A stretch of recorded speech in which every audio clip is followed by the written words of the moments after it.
Bonjour docteur Majdoul, merci d'être avec nous. Lors du dernier épisode sur votre e-book, vous avez parlé de la scalabilité, comment automatiser son projet. Et le chapitre qui suivait, ça concernait les idées, comment être inventif et créatif. Alors je vous pose la question suivante, pour un entrepreneur, comment être inventif et créatif?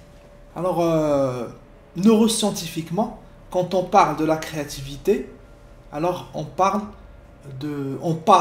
de deux idées qui existaient déjà, d'accord, et qu'on hybride, qu'on mélange et qui donnent un nouvel usage. Exemple concret, c'est le secteur de l'automobile. Et donc, l'invention du moteur hybride n'est que le mélange de deux moteurs qui existaient auparavant. Et donc, à savoir l'énergie électrique et l'énergie thermique. Quand on a mélangé, quand on a hybridé les deux, ça a donné un moteur hybride. Et donc, brièvement, quand on parle de créativité, on ne part pas de rien, on part de quelque chose qui existait auparavant. Si c'est aussi simple que cela, pourquoi nous ne sommes pas tous créatifs et inventifs? Alors, on n'est pas tous dotés de cette créativité parce qu'on est piégé par un biais cognitif qu'on appelle la fixité fonctionnelle. C'est quand on est concentré sur ce que les choses sont censées faire au lieu de ce qu'ils peuvent faire. D'accord? L'expérimentation la plus connue à ce propos, c'est le problème de la boîte à bougies.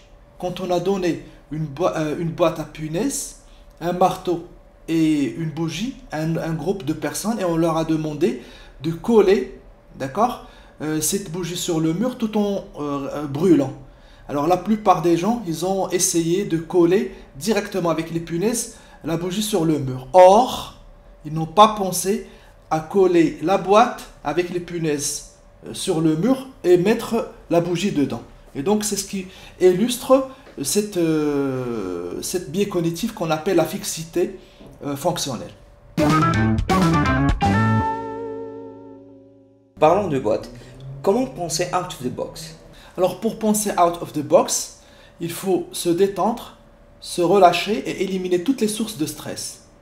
Le connectum, c'est un exercice que notre cerveau fait, d'accord, en essayant de déclencher deux zones en même temps, d'accord.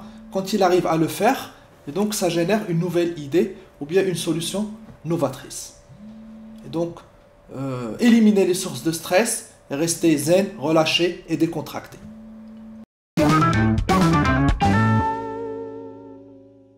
Donc on dirait que le stress c'est l'ennemi de la créativité. Effectivement, quand on est stressé et quand on est pressé, ce connectum n'est pas exploité de la même manière.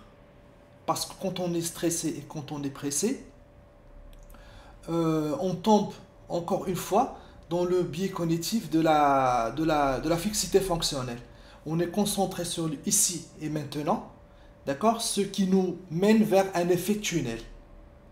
Et donc, si on arrive à éliminer les sources de stress et de pression, on va permettre à notre cerveau d'exploiter son connectum d'une manière optimum.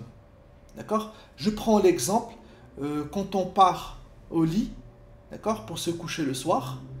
Alors, entre un état d'éveil et un état de sommeil, quand on est vraiment relâché, on commence à avoir de nouvelles idées et parfois on trouve des solutions à des problèmes que nous avons vécus durant la journée. Donc, c'est ça. Ça marche. Bah, écoutez docteur, je vous remercie encore une fois d'être avec nous. Je te remercie, à bientôt.